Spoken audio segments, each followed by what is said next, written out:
오늘 설교 제목은 영혼을 지키는 6가지의 길이라고 하는 제목으로 마태복음 18장 7절부터 10절에 있는 말씀을 가지고 함께 은혜를 나누도록 하겠습니다. 오늘 본문에는 7절에 실족하게 한다라고 하는 말씀이 나옵니다. 쉽게 말하면 남을 넘어지게 한다라고 하는 말인데, 더 정확한 의미로는 남에게 죄를 짓게 한다라고 하는 의미를 가지고 있습니다. 더 나아가서 나를 실족하게 넘어지게 한다라고 하는 의미를 가지고 있습니다. 우리가 신앙생활을 하면서 실족하지 않는다라고 하는 것은 굉장히 중요한 것이죠. 많은 사람들이 큰 시험에 들고 신앙에서 넘어지는 이유가 무엇이냐면은 실족하기 때문에 그렇다라고 하는 것입니다. 그래서 우리가 이 신앙생활을 하는 데 있어서 실족하지 않는 그 신앙생활에 대하여서 성경은 우리에게 말씀해 주고 있는데, 그 문제의 원인이 무엇인가? 그 문제의 원인이 성경은 내 안에 있다라고 말씀을 하고 있습니다. 다시 말씀드리면은 내 육체에 나를 실족하게 하는 원인이 있고, 또한 남을 실족하게 하는 원인이 있다라고 말씀을 하고 있습니다. 여러분들 오늘 말씀을 통하여서 실족하지 않는 신앙생활이 될 수 있기를 축복합니다. 많은 사람들이 이 실족에 넘어진다라고 하는 것이죠. 그래서 오늘 본문 8절에는 우리를 실족해 하는 요소에 대해서 말씀을 하고 있는데, 8절에 보시면은 손과 발을 지켜야 한다라고 하는 말씀이 나옵니다. 그리고 9절에는 눈을 지켜야 한다라고 하는 말씀이 나옵니다. 10절에는 입을 지켜야 한다라고 하는 말씀이 나옵니다. 이 네 가지와 더불어서 성경 전체에서 계속적으로 우리에게 지켜야 될 것을 말씀을 하고 있는 것이 두 가지가 있는데, 그것은 무엇이냐면은 우리의 귀와 마음을 지켜야 된다라고 말씀을 하고 있습니다. 그래서 우리가 신앙생활을 하면서 시험에 들지 않고 실족하지 않아야 되는데, 이 실족하지 않는 이 여섯 가지를 잘 지켜야만 우리가 실족하지 않게 되어지고 신앙생활을 은혜스럽게 할 수 있다라고 하는 것을 말씀을 해주고 있습니다. 그래서 오늘 본문에서 말씀하고 있는 이 네 가지를 잘 지켜야 되고요. 또한 성경 전체에서 두 가지를 잘 지켜야 된다고 말씀을 하고 있는데, 이 두 가지, 그래서 합해서 6가지죠. 이 6가지를 우리가 잘 지킴으로 인하여서 신앙생활하면서 시험에 들지 않고 실족하지 않는, 그래서 은혜가 가득한 성령이 충만한 믿음 생활을 할 수 있는 저와 여러분이 될 수 있기를 축복합니다. 첫 번째, 우리가 우리의 영혼을 지키고 실족하지 않는 삶을 살기 위해서는, 따라서 해봅시다. 눈을 지켜야 됩니다. 오늘 본문에 보면은 눈에 대해서 말씀을 하고 있어요. 그러면서 눈을 지켜야 된다, 이렇게 말씀을 하고 있습니다. 눈은 영혼의 창문입니다. 음식은 입으로 들어오지만 죄는 눈으로 들어온다라고 하는 사실을 잊지 말아야 합니다. 우리의 믿음을 가장 약화시키는 것이 무엇입니까? 바로 눈입니다. 그래서 사탄이 우리를 유혹할 때 가장 많이 활용하는 방법이 무엇입니까? 바로 눈에 보이는 것으로 우리를 유혹한다라고 하는 것입니다. 여러분들, 왜 하와가 사단의 꾀임에 넘어갔을까요? 사탄의 달콤한 말 때문만은 아니라고 하는 것을 우리는 알 수 있습니다. 우리가 창세기 3장 6절 말씀을 한번 찾아보도록 해보겠습니다. 창세기 3장 6절 말씀.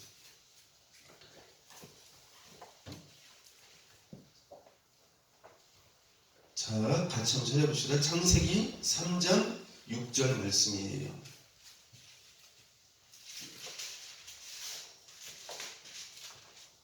같이 한번 읽어봅시다. 자, 시작. 그 여자가 그 나무를 어떡한지요? 본즉 먹음직도 하고 보암직도 하고 지혜롭게 할 만큼 탐스럽기로 한 나무인지라. 여자가 그 열매를 따먹고 자기와 함께 있는 남편에게도 주매 그도 먹은지라. 이렇게 말씀을 하고 있습니다.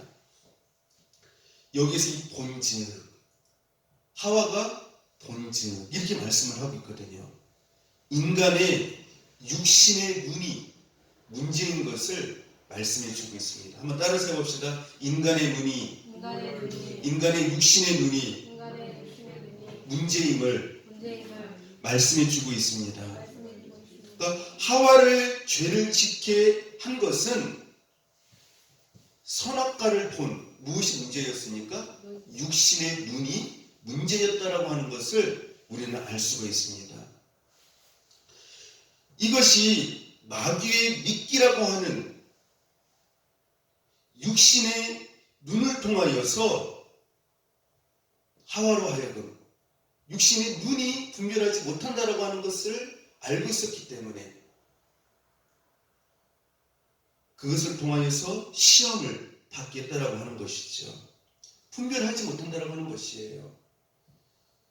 인간의 눈은 영적으로 분별하지 못한다라고 하는 것을 우리가 알 수가 있습니다. 하와의 이 모습을 통해서 인간의 육신의 눈은 무엇이 진정 진리이고 또한 진리가 아닌지를 정확하게 분별하지 못한다라고 하는 사실을 우리는 알게 되어집니다. 그래서 우리는 보는 것을 참 조심해야 돼요. 따라서 합시다. 성도는 육신의 눈으로 보는 것을 조심해야 합니다. 하와가 육신의 눈으로 어떻게 했어요? 제대로 분별하지 못했어요.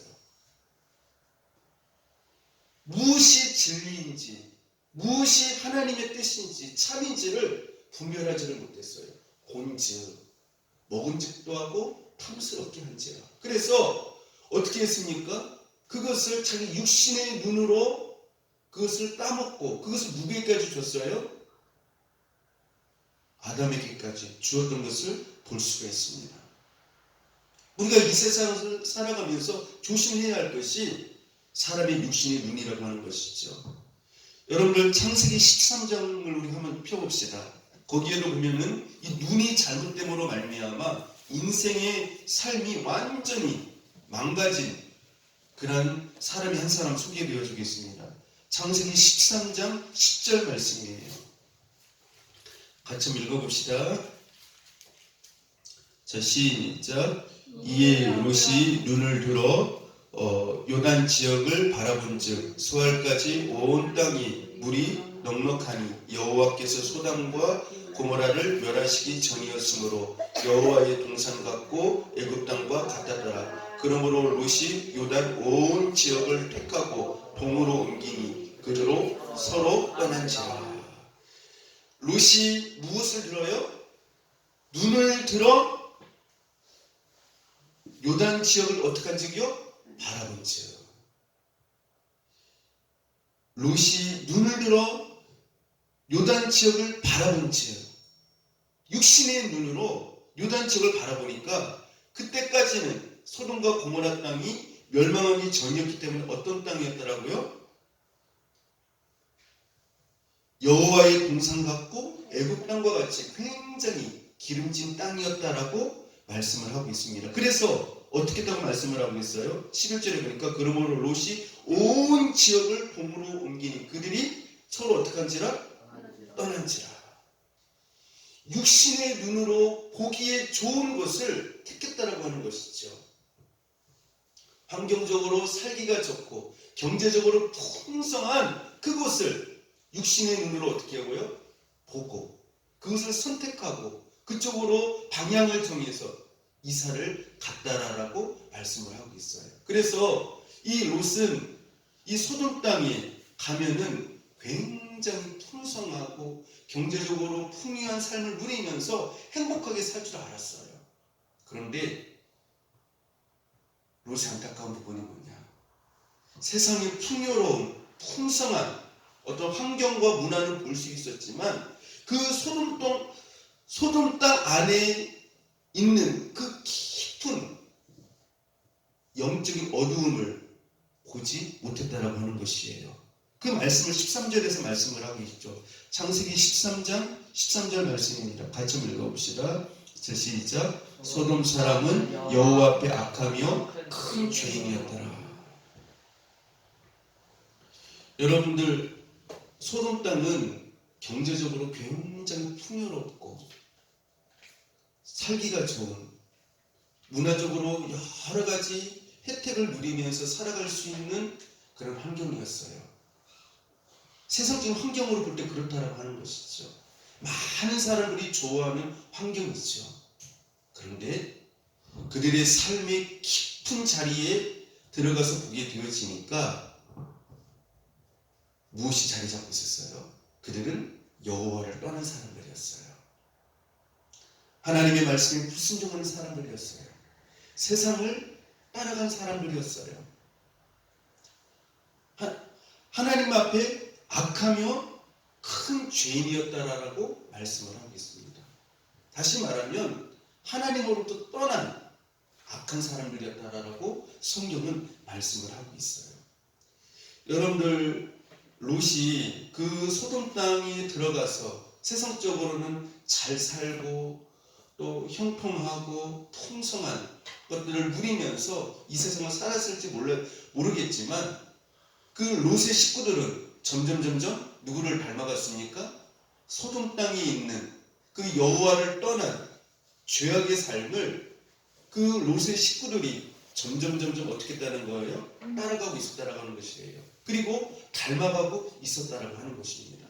그래서 죄악이 그 소돔 땅에 관영하였을 때, 가득 찼을 때 하나님께서 그 소돔 땅을 유황불로 심판하시지 않습니까? 그때에 그래도 하나님께서 롯의 가정을 사랑하셔서 그 소돔 땅에서 건지시지 않습니까? 그런데 그 부인이 어떻게 했어요? 나오면서, 그 소돔 땅에 나오면서 하나님께서 뒤를 돌아보지 말라고 하였는데 뒤를 돌아보았거든요.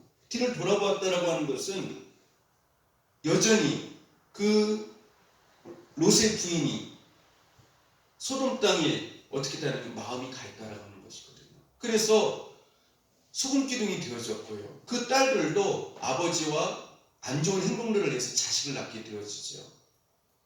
그러니까 그런 모든 그런 삶들이 어떻게 되어졌어요? 소돔의 영향을 받아서 그렇게 되었다라고 하는 것이죠.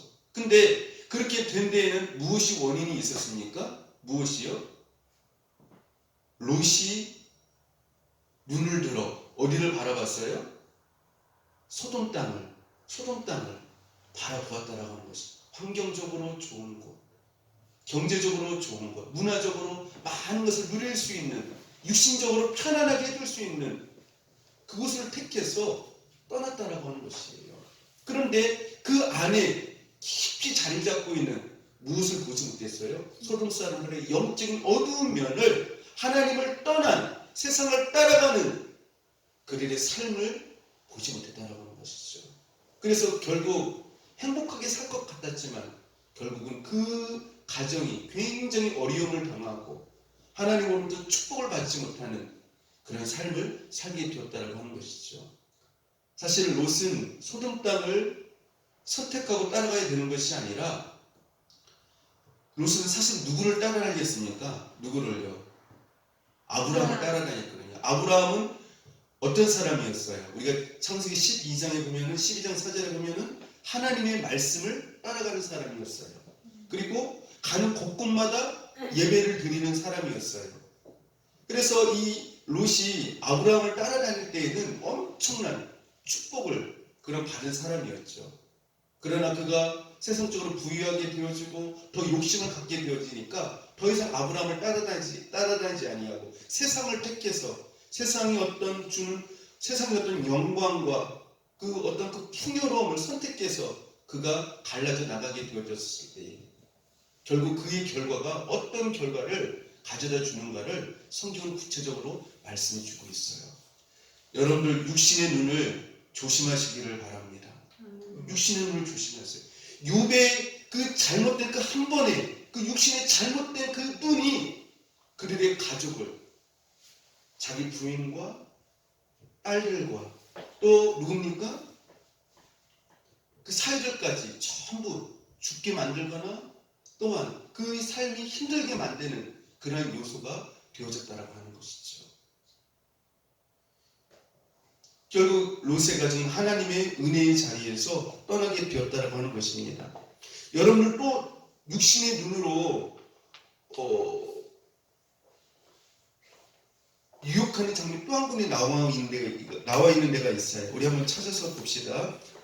마태복음 4장이에요. 마태복음 4장 8절 9절. 우리가 지난주에도 봤던 말씀입니다. 사단이 눈을 통해서 계속해서 유혹하는 장면이 나와요. 마태복음 4장 8절 9절.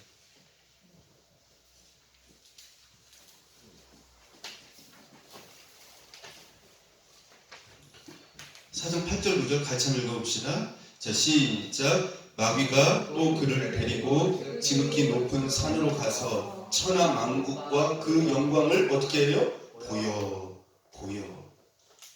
이르되 만일 내게 엎드려 경배하면 이 모든 것을 내게 주리라. 이게 예수님에게 지금 찾아와서 마귀가 시험하는 거거든요. 예수님이 40일 동안 기도하셨기 때문에 얼마나 성령이 충만한 상태예요. 그런데 예수님을 어디로 데리고 가서요? 지극히 높은 산과 천하 만국과 그 영광을 예수님의 육신의 눈으로 보게 해요. 육신의 눈으로요. 그래서 어떻게 합니까? 하나님의 뜻을 따르지 못하게 만들고 순종하지 못하게 만들고 세상을 따르게 만들고 마귀를 따르게 만드는 것을 볼 수가 있어요. 사단은요, 따라서 합시다. 나의 육신의 눈을 통하여서 내 속에 있는 욕망을 부추기고 하나님을 떠나게 만듭니다. 이 육신의 눈을 무서운 거예요. 그러니까 예수님마저도 하나님의 아들이신데도 불구하고 지극히 높은 곳에 천하 만국과 영광을 예수님의 눈으로 보여주면서 내가 경배하기만 하면, 나한테 경배하기만 하면 이 모든 것을 너에게 주었다. 이 육신의 눈을 통하여서 시험한다라고 하는 것을 우리가 알 수가 있어요. 여러분들, 우리가 이 말씀을 통해 깨닫게 되는 것은 사탄은요, 우리의 눈이 영적으로 어둡다라고 하는 것을 알아요. 뭐를 안다고요? 영적으로 어둡다라고 하는 것을 알아요. 그래서 계속해서 우리를 통해서 유혹을 하는데 뭐를 통해서요? 육신의 눈을 통해서 유혹을 합니다. 그래서 육신의 눈을 통해서 영적인 깊은 것을 보지 못하기 때문에 미끼를 던져요. 세상에 가장 좋은 것들을 통해서 미끼를 던집니다. 그래서 그것을 물게 함으로 불순종과 타락의 길로, 세상의 길로 나아가게 만든다라고 하는 것이죠. 그러므로 성도는 육신의 눈을 따라서 선택하고 방향을 정하고 결정을 해서는 안 된다라고 하는 것을 성경은 우리에게 말씀해 주고 있어요. 왜냐하면 사람의 육신의 눈은 정확한 영적인 분별력을 가지고 있지 않기 때문이라고 하는 것입니다. 그러므로 성도는 따라서 합시다. 세상의 기준을 가진 영적인 비닐이 눈에서 바울과 같이 떨어져 나가야 하나님의 깊은 것을 보게 되고 말씀과 성령의 지혜로 바르게 분별하게 되어집니다. 여러분들 육신의 눈을 조심하십시오. 육신의 눈을 조심하십시오. 그래서 오늘 말씀에도 내 눈이 범죄케 하거든 내 눈을 어떻게 하라고요? 빼어내라. 두 눈을 가지고 지옥 가는 것보다 한 눈을 가지고 천국 가는 것이 낫다라고 이렇게 말씀을 하고 있어요. 그만큼 이 보는 것이 중요하다는 것이에요. 육신의 눈에 속지 않기를 축복합니다.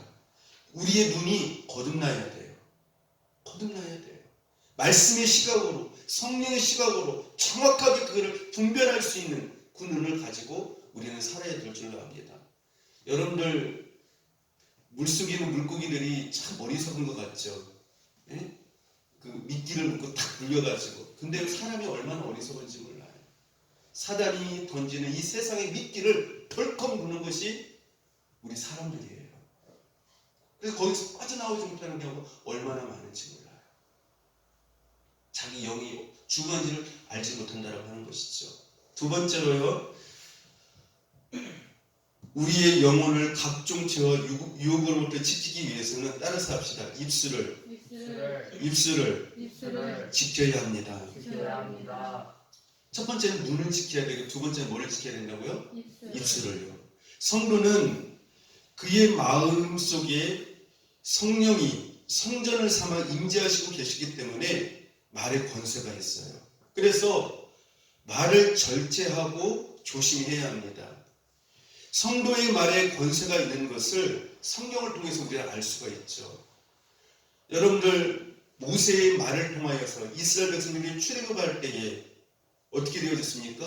홍해가 열려지는, 홍해바다가 열려지는 엄청난 역사가 나타났고요. 또 모세의 말을 통해서 반석에서 물이 나오는 역사가 나타났어요. 여호수아 시대 때에는 이스라엘 백성들이 여리고성을 7일 동안 돈 다음에 그들이 외쳤을 때 그들의 음성을 통하여서 그 굳건한 튼튼한 여리고성이 어떻게 되어졌습니까? 무너졌거든요. 또 여호수아가 전쟁에 그 가나안 땅 사람들과 싸우러 나갔을 때에 전쟁이 계속 길어졌을 때에 해를 어떻게 했습니까? 해야 멈춰라라고 명령하였을 때에 그 여호수아의 말을 듣고 해가 이스라엘 백성들이 승리할 때까지 멈추어서 어두워지지 않는 그런 역사가 나타났던 것들을 말씀해 주고 있습니다. 사도들이 예수님의 이름으로 명령하여서 병든 자, 죽은 자들을 살린 사건 등은 성도의 말의 권세가 엄청나다라고 하는 것을 우리에게 말씀해 주고 있어요. 그러므로 성도는 말을 할 때에 절제하며 신중히 말을 해야 한다라고 하는 것입니다. 우리는 성경에서 말을 잘못해서 하나님의 무서운 벌을 받는 경우를 우리가 말씀에서 볼 수가 있습니다. 특별히 이스라엘이 출애굽하고 나서 광야에서 가나안 12정탐꾼을 보내어서 40일 동안 보고 와서 말하게 하지 않았습니까? 근데 그 12명의 정탐꾼들이 어떻게 말을 했습니까? 그 가나안 땅에 있는 성곽들은 너무나도 크고 웅장하고 그들은 키가 장대하기 때문에 우리는 그들에 비해서 메뚜기에 불과합니다.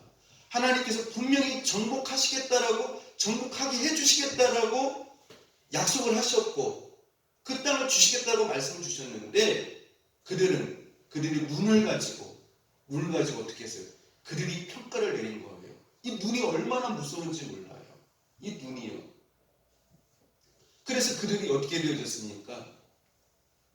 그들이 40년 동안 하나님의 말씀을 믿지 못함으로 말미암아 그들의 눈 때문에 그런 거예요. 눈으로 인하여서 두려웠기 때문에 그런 것이죠.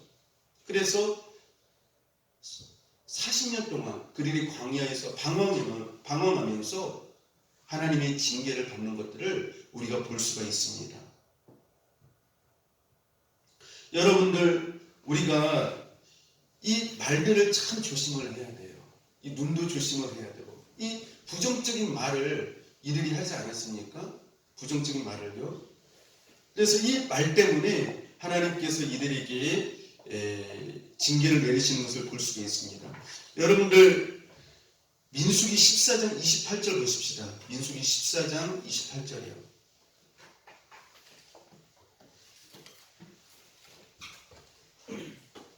민수기 14장 28절 같이 한번 읽어봅시다.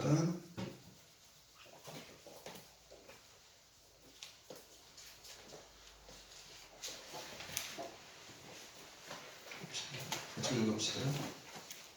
자, 시작. 그들에게 이르기를 여호와의 말씀에 내 삶을 두고 맹세하노라. 너희 말이 내 귀에 들린 대로 내가 너희에게 행하리니.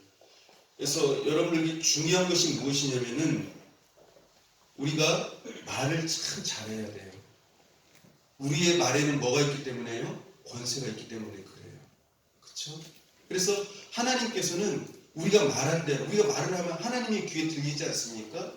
그 하나님의 귀에 들린 그대로 하나님께서 행하시겠다, 이렇게 말씀을 하고 있어요.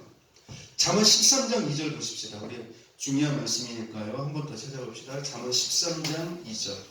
우리가 복을 받는데 무엇을 통하여서 복을 받는가에 대해서 말씀을 해주고 있어요. 잠언 13장 2절 말씀입니다. 자, 같이 한번 읽어봅시다. 자, 시작. 사람은 입의 열매로 인하여 복록을 누리거니와. 사람은 무엇으로 인하여서 복록을 누린다고요? 입의 열매로 인하여서 복록을 누린다는 거예요. 그러니까 그 사람의 말을 들어보면 이 사람이 복을 받을 사람인가 받지 않을 사람인가를 안다라고 하는 것이죠.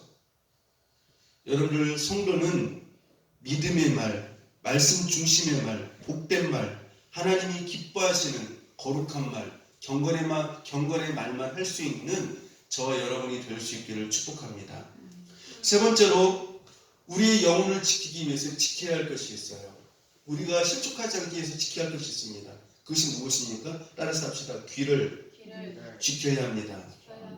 뭐를 지켜야 된다고요? 귀를 지켜야 돼요. 세상에는요, 너무 많은 소리들이 들립니다. 그러나 우리가 이 세상에 너무 많은 소리들에 귀를 기울이면 안 돼요. 여러분들 귀가 복된 귀가 되어줄 수 있기를 축복합니다. 10편 143편 8절에 보면은요, 시편 기자가 이렇게 말을 합니다. 아침에 나로 하여금 주의 인자한 말씀을 듣게 하소서. 내가 주를 의뢰함이니이다. 여러분의 귀가 복되어야 돼요. 그런데 귀가 복되려면 어떻게 되느냐? 내 귀에 어떤 소리가 들리도록요? 여호와의 음성이 들려지도록, 여호와의 음성이 들려지도록 여러분 항상 주의 말씀을 듣는 여러분들이 될 수 있기를 축복합니다. 우리의 귀가 복되어야 돼요. 복되어야 돼요. 세상 노래나 늘 들어쌌고, 세상 사람들 요즘 뭐 정치 이야기, 뭐 세상 돌아가는 이야기, 많은 이야기, 너무 그런 곳에 여러분의 귀를 그쪽으로 향하지 마시기를 바랍니다. 우리의 귀가 복된 귀가 되려면 어떻게 해요? 늘 내 귀에 복된 소리가 들려야 되는데, 바로 하나님의 음성이 늘 들려지도록, 찬양 소리가 들려지고 하나님의 말씀 소리가 들려지고 기도 소리가 들려지는 아름다운 은혜의 삶이 될 수 있기를 바랍니다. 여러분들 특별히 여러분들 귀에 축복을 받은 사람들이 성경에 보면 얼마나 많은지 몰라요. 여러분들 특별히 이 귀가 영적으로 탁 트인 사람들이 있어요. 성경에 보면은요. 누구일까요? 사무엘이요. 그죠? 사무엘이 어렸을 때에 엘리 제사장과 함께 성전에서 자지 않습니까? 근데 자는데 누구 소리가 들려요? 하나님의 음성이 들리는 거예요. 사무엘아, 사무엘아, 사무엘아. 근데 같은 한 장소 성막에서 같이 자는데 엘리 제사장이 하나님의 음성이 들리지 않아요. 이상하지 않습니까? 제사장은 어떤 사람이에요? 제사를 주관하는 사람이고, 모든 그 하나님과의 그 관계적인 측면에서 예배와 제사와 또 여러 가지 그러한 그 하나님께서 말씀하시는 것들을 이행하는 그러한 앞에 있는 사람이 아닙니까? 근데 하나님의 음성이 들려지지 않아요. 왜 안 들려질까요? 따라서 합시다. 세상에 내 마음이 쏠려 있는 사람은 하나님의 음성이 들리지 않습니다. 여러분들 여기서 오늘 예배드리잖아요. 근데요, 어떤 사람에게는 하나님의 음성이 마음속, 영혼속 깊은 데까지 파고 들어와서 들려요. 그런데 어떤 사람은 아무리 하나님의 음성이 들려도 들려지지가 않아요. 예배를 드리면서 그 마음이 계속 어디에 향해 있기 때문에요? 세상이에요. 세상에 치우쳤기 때문에 그래요. 자기 욕심에 치우쳤기 때문에 그래요. 여러분들 또 한 사람이 있지 않습니까? 엘리야예요. 그렇죠? 엘리야가 이세벨에게 쫓겨가지고 하나님 옆에 기도하지 않습니까? 간절히 기도하는데 큰 태풍 가운데서도 바위가 부서진 그 가운데서도 아무것도 보이지 않았어요. 그런데 그때 뭐가 들렸습니까? 하나님의 세미한 음성이 들렸어요.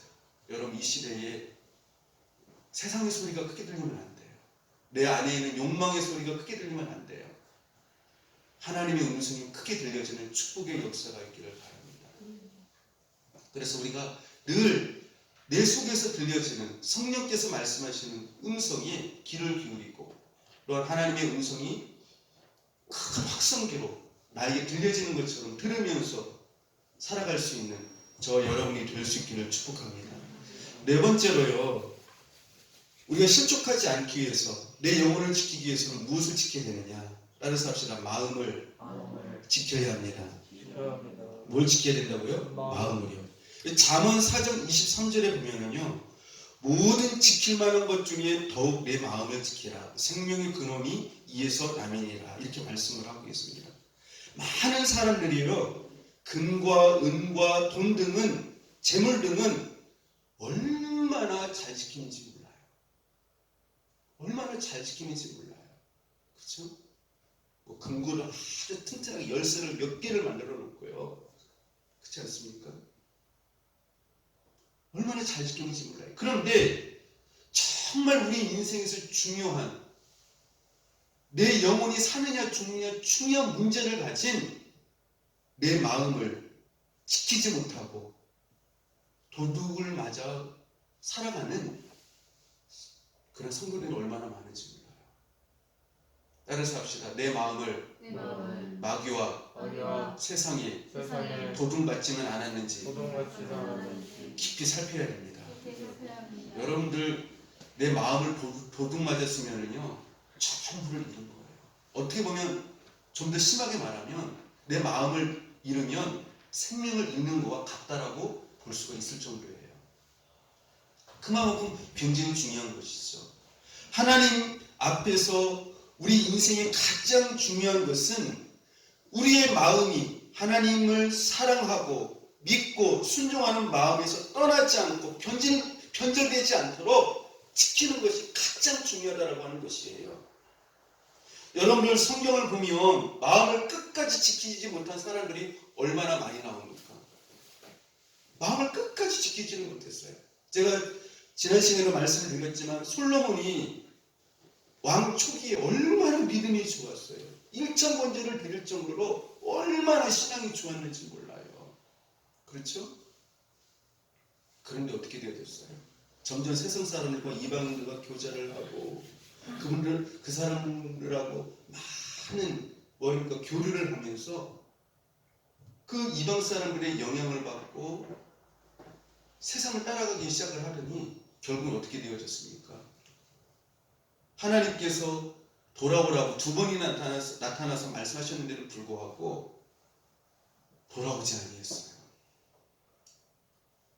마음을 지키지 못한 것이죠. 누가요? 솔로몬이요.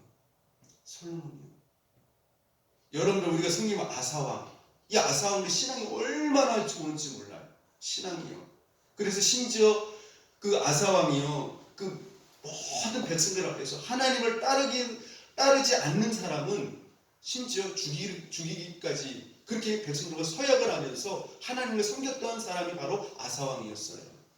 그런데 인생 말년에 가서 어떻게 되었습니까? 자기가 아팠을 때 하나님을 떠나고 또 하나님 앞에 아팠을 때 구하지 아니하고 의료인을 불러가지고 고침을 받게 하고 또 자기를 책망하는 선지자를 어떻게 했습니까? 죽였거든요. 마음을 지키지 못하는 것이 가장 어리석은 인생이라고 하는 것을 우리는 알아야 돼요.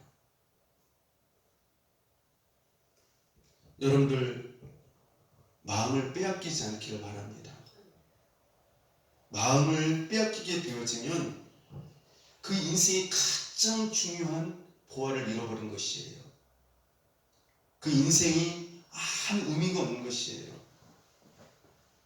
아무 가치 없는, 어떻게 보면 허수아비와 같은 그런 인생의 삶이라고 하는 사실을 우리는 알아야 돼요. 여러분들 마음을 빼앗기지 않으려면 어떻게 해야 될까요? 마음을 빼앗기지 아니하려면 여러분 하나님을 늘 가까이 하시기를 바랍니다. 하나님을 가까이 하면서 하나님의 말씀을 늘 어떻게 해야 돼요? 묵상해야 돼요. 잘 묵상. 하나님을 말씀을 가까이 하는 방법밖에 없어요. 그리고 하나님 옆에 늘 어떻게 해요? 그분과 교제하는 수밖에 없어요. 그것이 없으면 우리의 마음은 세상이 더 크게 보이거든요. 더 좋게 보이거든요. 더 화려하게 보이거든요. 자기도 모르는 사이에 점점 따라가게 되어진다고 하는 것이죠. 여러분들 성경에 보면 믿음을 지킬 수 없는 자리에서도 어릴 때부터 끝까지 믿음이 한순간도 변하지 않는 그 마음을 지킨 성도들이 나와요. 성경에 보면요. 누구일까요? 누구겠습니까? 여러분 다니엘 보면 다니엘이 나라가 망해가지고 포로로 끌려가잖아요. 그쵸? 거기에는 모든 사람들이 이방인이에요. 하나님 믿지 않는 사람들이에요. 그런데 우리가 성경에 보면 다니엘은요 한 번도 하나님의 뜻에서 벗어난 적이 없어요. 그 이유가 무엇일까요? 한 번도 그 마음을 세상에 빼앗겨 본 적이 없어요. 변질되어 본 적이 없어요. 그것을 말씀해 주고 있죠. 성경에서 다니엘은 뜻을 정하여서 하나님 말씀을 순종하기로 하면서 말씀을 늘 묵상을 했죠. 그래서 우리가 성경에 보면 다니엘의 말씀을 늘 묵상했다라고 하는 것을 어떻게 알 수 있습니까? 다니엘이 기도하다가 뭐를 보았습니까? 예레미야가 기록한 말씀을 보죠. 70년이 차면 이스라엘 나라를 어떻게 하시겠다는요? 해방케 하시겠다는, 자유케 하시겠다는 그 말씀을 봐요. 그러니까 다니엘은 그 이방 나라에서 말씀을 늘 어떻게 했다는 걸 알 수가 있어요? 묵상했다는 걸 알 수가 있어요. 그리고 다니엘은 또 어떻게 했습니까? 다락방에 올라가서 늘 하나님 앞에 그렇게 바쁜데도 불구하고 그 바쁜 업무도 중요하지만 기도의 시간을 가장 중요한 시간으로 여기면서 하루에 3번씩 기도했다라고 하는 것이죠. 그 기도 때문에 자기가 죽을지도 모르는 그런 상황까지 벌어졌는데도 불구하고 끝까지 죽으면 죽으리라고 하는 그 신앙을 가지고 기도의 자리를 지켰어요. 다니엘이 그렇게 영적으로 무너지지 아니할 수 있었던 것, 마음을 빼앗기지 아니할 수 있었던 이유가 무엇이겠습니까? 혼자인데도 불구하고요. 누가 자기를 영적으로 붙들어주는 것도 아니에요. 잘 말씀을 묵상하고 기도했기 때문에 그 세상의 자리, 우상을 섬기는 그 자리에서도 믿음을 끝까지 지킬 수가 있었다라고 하는 것입니다. 여러분들 다니엘과 같은 그러한 믿음의 삶을 될 수 있기를 바랍니다. 심지가 견고한 자가 될 수 있기를 축복합니다. 환경에 의해서 쉽게 마음을 빼앗기고 자기 눈에 보기에 좋다라고 거기에 가버리고 안 된다라고 하는 것이죠. 그래서 이사야 26장 3절에 보면은요 이렇게 말씀을 하고 있습니다. 주께서 심지가 견고한 자를 평강하고 평강하도록 지키시리니 이는 그가 주를 신뢰함이니라. 여러분들 신앙생활 할 때 좀 심지가 견고한 자로 흔들리지 않는 자로 마음이 왔다 갔다 하는 자가 그런 삶이 되지 않도록 다니엘처럼 여러분들이 굳건한 그런 신앙의 삶을 살아갈 수 있는 여러분들이 될 수 있기를 축복합니다. 5번째로 나의 영혼을 지키고 실족하지 않는 삶을 살기 위해서는 따라서 합시다. 손을 지킬 수 있어야 합니다. 무엇을 지킬 수 있어야 된다고요? 손을. 사람은 본능적으로 손을 움켜쥐고 삽니다. 그 손을 펼 수 있어야 우리의 영혼이 복된 영혼이 되어집니다. 여러분들 축복이 뭐예요? 축복이요? 하나님으로부터 많이 받는 것만이 축복일까요? 그걸 가지고 축복이라고 말하지 않아요. 근데 많은 사람들이 하나님으로부터 많은 것을 받는 것만이 축복이라고 생각해요. 꽉 그러면서 움켜쥐는 것이죠. 여러분들 많이 받았지만 손을 펴는데 인색한 삶은 결코 축복받은 삶이 아닙니다. 열심히 벌고 열심히 하나님이 보시기에 좋은 일에 쓰는 사람이 복된 사람이라고 하는 것이죠. 여러분들 마태복음 3장, 우리가 지난주 오후에 예배 때도 안식일에 예수님께서 어떤 사람을 고치셨죠? 마가복음 3장에요. 손 마른 사람을 고치신 것을 우리가 지난 주일 오후 예배 때 잠깐 말씀을 같이 나누지 않았습니까? 이 손 마른 사람이 영적으로 무엇을 의미하는 것일까요? 물론 이 사람이 육신의 손을 고치신 것도 의미하지만 영적으로는 어떤 것을 의미하는 것일까요? 육신적으로는 어떻게 합니까? 하나님께 드릴 것을 드리지 못하고 이웃과 나누지 못하는 사람의 손을 가지고 있는 그 사람은 어떻게 해요? 손을 펴는 사람으로 하나님께 드릴 것을 드리고 이웃과 나눌 것을 나누는 사람으로 하나님께서 영적으로 고치시는 것을 영적으로 우리에게 말씀해 주고 계시다라고 하는 것이죠. 여러분은 요한복음 6장에 보면은 500명의 기적이 나와요. 그렇죠? 5,000명의 많은 사람들이 예수님 말씀을 저녁 늦게까지 듣지 않습니까? 근데 이제 저녁 때가 되어지고 먹을 것이 필요하잖아요. 근데 그때 한 소년이 안드레를 통해서 물고기 5마리와 물고기 2마리와 떡 5개를 이렇게 예수님께 드리게 되어지죠. 소년이 가지고 있는 이 물고기 멸치어가지고 굉장히 작은 거예요. 떡도 굉장히 작은 것이죠. 사실 이것을 어떻게 할 수 있습니까? 이 소년 혼자 몰래 먹을 수도 있어요. 그렇죠? 근데 이 소년이 어떻게 했습니까? 손을 폈어요. 손을 펴서 그것을 어떻게 했습니까? 예수님께 드렸어요. 드렸더니 예수님을 통하여서 예수님께서 축사하시고 많은 사람들을 먹고도 남는 그런 축복의 역사가 나타났다고 하는 것이죠. 여러분들 영적으로 손마른 자가 되지 않기를 축복합니다. 영적으로 손마른 자가 되어서는 안 돼요. 하나님 앞에 달라고만 해놓고 영적인 손마른 자로 살아가면 안 된다고 하는 것입니다. 여러분의 손이 받는데 하나님으로부터 받는 데에만 초점을 맞추는 것이 아니라 여러분의 손이 하나님 앞에 드릴 것은 드리고 이웃을 섬기는데 여러분을 필 수 있는 축복의 손이 될 수 있기를 축복합니다. 마지막으로 우리가 우리의 영혼을 지키고 실족하지 않게 하려면 무엇을 지켜야 되냐면 따라서 합시다. 발을 지켜야 합니다. 발을 지켜야 합니다. 무엇을요? 발을 지켜야 돼요. 잠언 3장 26절을 한번 펴봅시다. 여기 굉장히 중요한 말씀이 나와 있어요.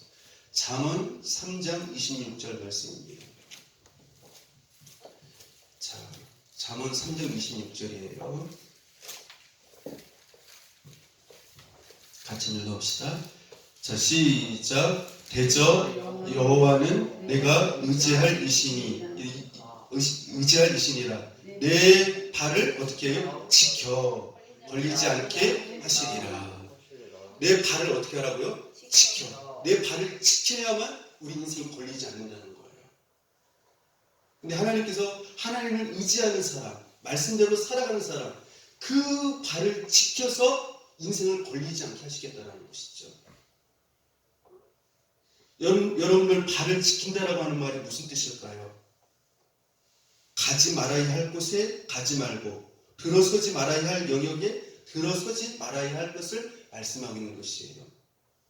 들어선 후에 발을 빼려면 얼마나 힘든지 몰라요. 여러분들 아브라함, 이삭, 야곱에게 하나님께서 공통적으로 내 발을 지키라고 하는 곳이 있어요. 발을 지키라고 하셨어요. 어디를 가지 말라고 하셨죠? 어디를요? 내 발을 지켜서 어디는 가지 말아라? 애굽에는 가지 말아라. 애굽에는. 그렇죠? 애굽에는 가지 말아라. 그래서 야곱, 이스라엘, 아브라함은 애굽으로 가는 발을 어떻게 했습니까? 지켰어요. 하나님께서 가지 말라고 하는 것은 가지 말아야 돼요. 발을 지켜야 돼요. 여러분 하나님 기뻐하시지 않는 것은 가지 않기를 바랍니다. 근데 여러분들 가지 말라라고 하는데 가가지고 그 인생이 정말 힘들어진 사람들이 있죠. 복된 인생이 되지 않은 사람들이 있어요. 누굽니까? 아까 제가 조금 전에 말씀을 드렸지만 누구예요? 나오미. 네, 아브라함의 동생 롯이죠. 롯. 소돔과 고모라 땅을 어떻게 해요? 가지 말아야 돼요. 겉으로 볼 때는, 표면적으로 볼 때는, 세상적인 기준으로 볼 때는 소돔 땅은 경제적으로 풍요한 곳이고 문화적으로 많은 혜택을 누릴 수 있는 곳이고 참 편하게 살 수 있는 곳이에요. 그런데 어떤 곳이었습니까? 그 사람들 여호와를 떠난 사람들이었고 여호와를 떠남으로 말미암아 죄악이 가득한 곳이었어요. 하나님 중심적인 삶을 살아가지 않는 사람들이었어요. 그러면 어떻게 해야 됐습니까? 발을 어떻게 해야 돼요? 지켜야 됐어요. 발을 그쪽으로 옮기지 말았어야 됐어요. 걸어가지 말았어야 되는 것이죠. 그런데 세상적인 것이 너무 좋으니까, 눈에 보기에 너무 좋으니까 간 거예요. 그런데 결국 그 안에 자리 잡고 있는 영적인 흑암과 어두움이 롯의 가정을 가만두겠습니까? 덮쳐버렸죠. 그 가정을 완전히 무너뜨렸던 것들을 볼 수가 있어요. 여러분들 발을 지키시기를 바랍니다. 발을 지키셔야 돼요. 아까 여러분이 말씀하셨듯이 또 한 가정이 누구예요? 나오미의 가정이에요. 베들레헴에 큰 흉년이 있었었죠. 그때 당시 이 베들레헴의 사람들은 흉년이 와도 끝까지 어떻게 해요? 그 베들레헴의 자리를 지켰어요. 이 베들레헴은 어떤 곳이에요? 영적으로 떡이잖아요. 떡이라는 뜻을 가지고 있잖아요. 하나님 말씀이 있는 곳이거든요. 아무리 힘들어도 어려워도 말씀의 자리 안에 있어야 되거든요. 믿음의 자리 안에 있어야 돼요. 예수님 안에 있어야 됩니다. 그런데 어떻게 해요? 그 베들레헴을 떠나요. 그리고 어디로 갑니까? 모압 땅으로 가요. 모압은 어떤 곳이에요? 몰렉을 섬기는, 몰렉이라고 하는 우상을 섬기는 우상이 가득한 곳이거든요. 흑암이 가득한 곳이에요. 10년 후에 어떻게 되어집니까? 그 가정에 남편이 죽고 두 아들이 죽고. 여러분 발을 지키셔야 돼요. 발을 지키셔야 돼요. 내 마음이 좋다라고 해서 그게 무조건 좋은 게 아니에요. 내 눈이 옳게 여기고 그것이 좋게 보여진다 할지라도 결코 그것이 좋은 것이 아니라고 하는 사실을 아시기를 바랍니다. 예수 믿는 사람은요, 내 눈에 보이는 것, 내가 보기에 좋은 것, 내 기준을 가지고 살아가는 사람들이 아니에요. 그리고 그것을 선택하는 사람들이 아니에요. 항상 하나님 앞에 어떻게 합니까? 물어봐요. 하나님 앞에 물어보고 말씀을 깊이 묵상하여서 영적인 깊은 뭐예요? 통찰력을 가지고 성령님의 지혜를 통하여서 어떻게 합니까? 선택하고 방향을 정하고 살아가려고 하는 것이죠. 여러분들 아브라함이 롯보다 안 좋은 것을 선택한 것 같았지만 하나님께서 아브라함의 눈을 열어보라. 내가 너한테 복이 복을 주겠다. 복이 복을 주겠다. 처음에는 롯이 앞서가는 것 같았어요. 더 큰 복을 받는 것 같았어요. 근데 나중에 보니까 어떻게 되셨어요? 아브라함이 어마어마한 복을 받았죠. 그리고 이삭 배에 가서는 이삭이 몇 배의 복을 받아요? 100배의 복을 받아요. 그리고 그뿐만이 아니죠. 다윗과 예수님까지 역사한 엄청난 축복을 받게 되었다라고 하는 것을 우리는 알 수가 있어요. 오늘 우리를 실족하게 하는 것, 우리의 영혼을 무너뜨리게 만드는 것, 이러한 것들을 잘 지키시고 막으시기를 바랍니다. 왜 사람들이 죄에 빠질까요? 정리하고 말씀 마치도록 하겠습니다. 따라서 합시다. 죄에 민감하지 않기 때문입니다. 죄의 심각성보다도 자기가 중요하게 여기고 좋아하는 것을 따라 살기 때문에 그래요. 그래서 삶을 보면 이렇게 생각합니다. 아이 이 정도쯤이야. 그렇게 생각을 하고 죄에 발을 들여놓기도 합니다. 여러분들 작은 죄도 무서운 것입니다. 그러므로 작은 죄에 민감해야 합니다. 여러분들 술 좋아하시는 분들이 술 끊으려고 할 때 어떻게 합니까? 딱 한 잔만. 그렇게 하다가 어떻게 되어져요? 술을 먹게 되어지는 것이에요. 그러므로 죄의 문제에 있어서는 따라서 합시다. 딱 한 번만을 딱 한 번만을 주의해야 합니다. 주의해야 합니다. 여러분들 제가 군대에서 이렇게 행군할 때 가장 힘들었던 것이 무엇인지 아세요? 뒤에 있는 그 짐일까요? 예? 많이 걷는 그 지쳐서 그거일까요? 물론 그것도 힘든 것이죠. 근데 가장 힘들게 했던 것은 그 전투화예요. 조그만한 그 모래알이 들어갔을 때 그 모래알이요 얼마나 고통스러운지 몰라요. 조그만 모래알이요. 마찬가지죠. 여러분들 이 조그만 죄가 우리 인생 행로에 제일 방해가 된다라고 하는 사실을 우리가 알아야 됩니다. 그 작은 죄 때문에 기도가 막히고 축복이 막히는 것이고 영혼이 망가지는 것이에요. 그 작은 죄를 우리는 멀리해야 됩니다. 따라서 우리가 이 세상을 살면서 우리의 영혼과 인생을 지키고 축복을 받는 삶을 살기 위해서는 따라서 합시다. 6가지를 지켜야 합니다. 지켜야 합니다. 첫 번째가 뭐라고요? 뭐를 지켜야 된다고요? 눈을 지켜야 돼요. 우리 육신의 눈을 무조건 따라가면 안 된다라고 하는 것이에요. 내 눈이 보기에 좋은 것이 다 좋은 것이 아니라고 하는 것이에요. 말씀과 성령의 은혜를 따라서 그 시각을 가지고 따라가야 된다. 그 다음 두 번째는요. 뭐를 지켜야 된다고요? 입술을 지켜야 된다. 나의 입술을. 그 다음에 세 번째는요. 귀를 지켜야 된다. 내 귀가 복된 귀가 되도록 해야 된다. 그 다음에 네 번째는요. 마음을 지켜야 된다. 마음을. 그 다음에 다섯 번째는요. 손을 지켜야 된다. 여섯 번째는요. 발을 지켜야 된다. 그래서 여러분들이 이러한 6가지를 잘 지키면요. 우리는 결코 실족하지 않아요. 시험에 들 수가 없어요. 여러분들 하나님의 은혜는 승리하시고 성령의 사람들 되시고 축복을 받는 여러분이 될 수 있기를 축복합니다. 기도하겠습니다. 하나님 아버지 감사합니다. 저희가 인생을 살면서 죄를 경계하게 하여 주시고 멀리함으로 성령을 근심하지 않게 하여 주옵소서. 눈을 지키게 하여 주시고 입술을 지키게 하시고 귀를 지키게 하여 주시고 마음을 지키게 하여 주시고 손을 지키며 발을 지킴으로 하나님을 기쁘시게 하는 삶이 되고 풍성한 복이 임하는 은혜의 삶이 되어지게 하여 주옵소서.